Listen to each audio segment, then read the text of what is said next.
Ready. Play.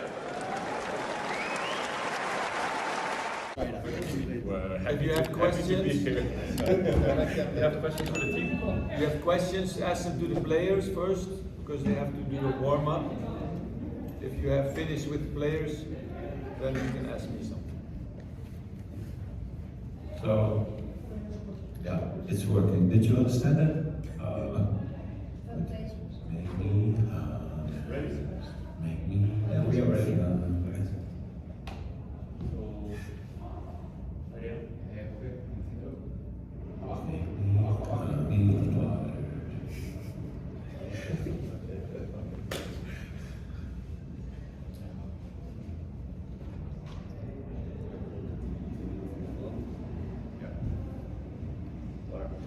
Hello everyone, let's start the press conference with Netherlands. We will start with questions for players, so please raise your hands.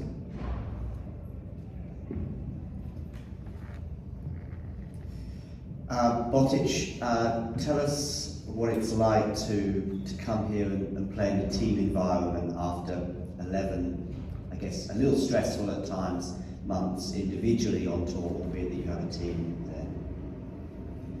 Yeah, I think it's always nice to be in a group. I think we have a really nice group. Yeah, we're laughing together. I think we're working really well together, working hard as well. So yeah, it's been an honor to be here.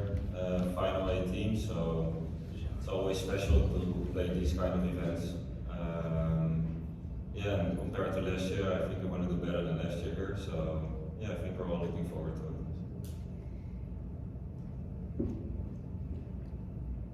Yeah, question for Tallon. Obviously, as the highest ranked player of the team, you're going to face a tough match on paper against Sinner, in the quarterfinals. I don't know if you have seen him play in the Masters Cup in 18 finals. How do you feel he's playing, and how are you going to prepare for such a huge challenge? Well, I think he's playing the best tennis he's ever been playing in his life. Playing the finals of the Masters is something really big. Yeah, it's going to be a really hard and tough match, but I'm looking forward to it. Tough challenge, but I feel like I have a chance. I mean, I will get some chances here and there. It's going to be really hard. I have to play my best. Like you said, hopefully he's a bit tired. He played a lot. The Italian crowd behind him all week. So yeah, tough match. That's all I can say for now, and looking forward to face him on Thursday. Paul, I was wondering if you could assess that tie against Italy, and in particular maybe the fact that is it an advantage for you that you're all here already and preparing, whereas Jannik is coming in from Turin? Is there no more questions for the players? Because I said in the beginning, only questions for the players because they need to have their warm up, and then if that's done, I'll answer any questions. Sorry, I missed that. Yeah, okay. Botic, can you just talk about how your form seems to have really turned around and improved in the last few months? What's changed for you?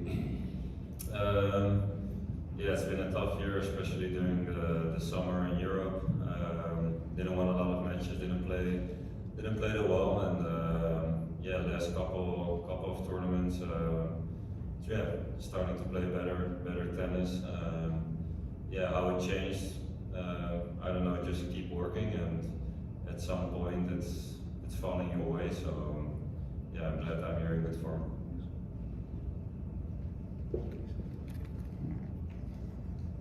Was any of those summer issues, Botic, you had that final, of course, and it was close, let's say. Was there any kind of hangover after that in any way, or did you manage to put that in your mind pretty quickly? Yeah, it's sort of a hangover, yeah. Of course, it's a tough way to lose, and yeah, of course, you're feeling that I got an injury after the final. So yeah, it reminded me a little bit every time I felt the issue. It reminded me a little bit of the final. So yeah, it took me a while to get over it, and at least at this point I'm over it.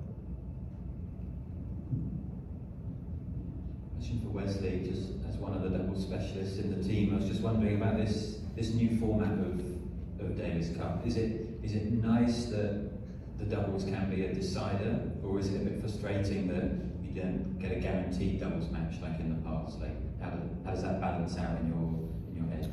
Yeah, a bit of both, I think. Obviously, it's nice to be the deciding match if it's 1-1 here in the finals, and also I think in the group stages, obviously it's a very deciding match.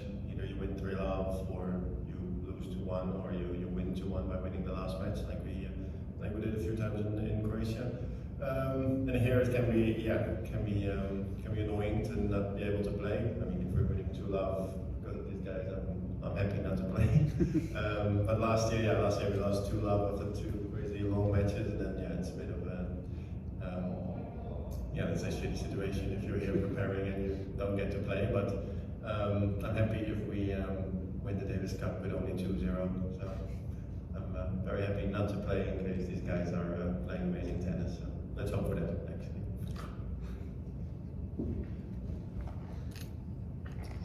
Also for Wesley, you have a doubles partner on the tour who's also going to be here. How is that when is it easy for you to just change partners and then go back, and how does that work?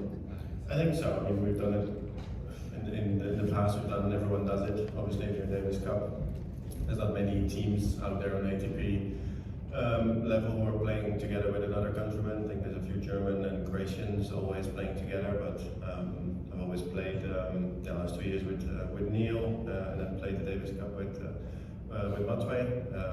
So it will always be like that, I think. So it's pretty easy to shift. It's always a new kind of experience as well. So it's always good to look forward to, and then afterwards you go back to your regular partner and go back on the ATP tour. So I know how it works and how it feels. So I'm okay with it.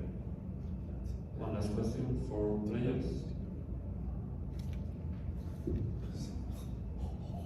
Mine is for Tallon. You had a really nice indoor swing. You faced Djokovic. You won a set against him. What would you say about your tennis in the surface? Well, it's probably the surface and the circumstances I enjoy the most lately. I've been playing really well this year on indoor hard. Played a good match in Paris against Djokovic, was not good enough. So looking forward to do things better this week, and hopefully me and the rest of the team can play their best tennis, and we give ourselves a shot to win the Davis Cup. Okay, questions for the captain?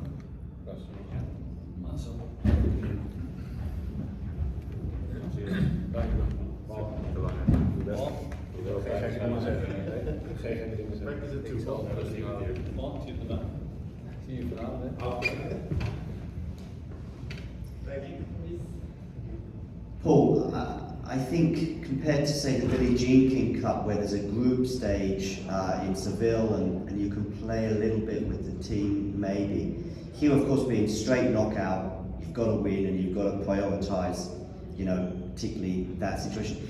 Therefore, with the fifth player, not playing sometimes, how do you balance that with trying to keep a good spirit in the team if there's one player who's not playing?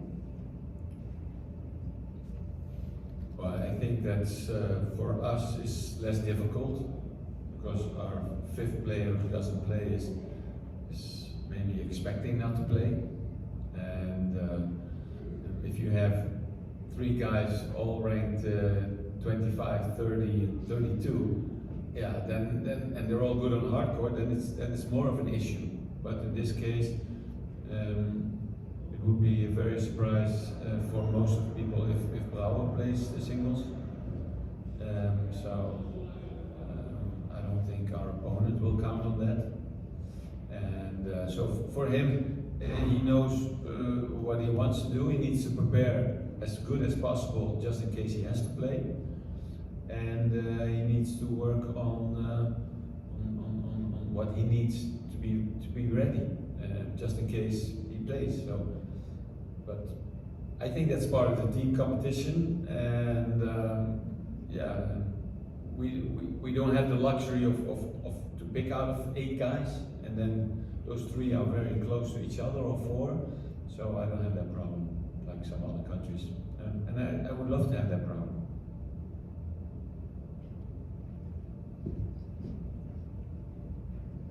Paul, obviously Italy has always been considered as one of the favorites to win, I guess, the whole Davis Cup, you know, and they've had some amazing success in the past with the young crop of players. Do you feel that going here in your time as an underdog might give you a boost? Do you feel like you have something to prove, to say to people, okay, we can do it, it's not only about Italy? We don't have something to prove. We know we can win. We have that confidence, but we are the underdogs, and I wish we were the favorites. I wish we had two top 5 guys in the team and say, yeah, we are the favorites, we're coming here. But we are not the favorites, but we're here for one goal only, is to win the first match, the second match, and the third match. That's why we're here. And last year we were here, we played some close matches, and we could have won both singles. We ended up losing 2-0. And Australia was in the final a couple of days later. So we know it's possible, but things have to fall for us, because obviously if you play Jannik Sinner, you're not the favorite to win. But we know that it's possible to beat him, but things have to go your way. You have to play very well, you have to be a little lucky, you have to win anyway. So it's possible, yes, and we believe that way.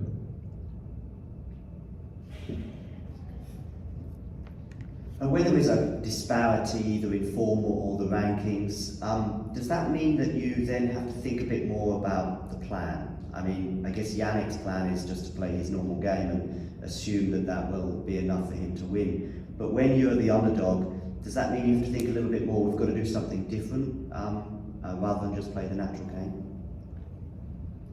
No, you always have to go from the first thing you have to do is go from your own strength. This is my best game. This when I play like this is my best game, and that gives you the highest chance of beating the opponent. And obviously, if you know, okay, let's say my forehand cross court is my weapon, but the guy on the other side, his forehand cross court is even better, and then you take that in account. But you don't start like, okay, I'm just going to hit every forehand up the line now, because then you are putting yourself in a position that's not putting in your best tennis into. So you got to start with saying, okay, this is who I am, this is my game, I'm coming after you. And then if the guy comes up with the good shots, then you do different things. I mean, Tallon played very well against Djokovic, created chances to win the match, and it gave him also the confidence that he can beat guys like this. And and he didn't change his plans to play different against Djokovic, even though, if you play Djokovic, you basically go into a match knowing that you're going to lose.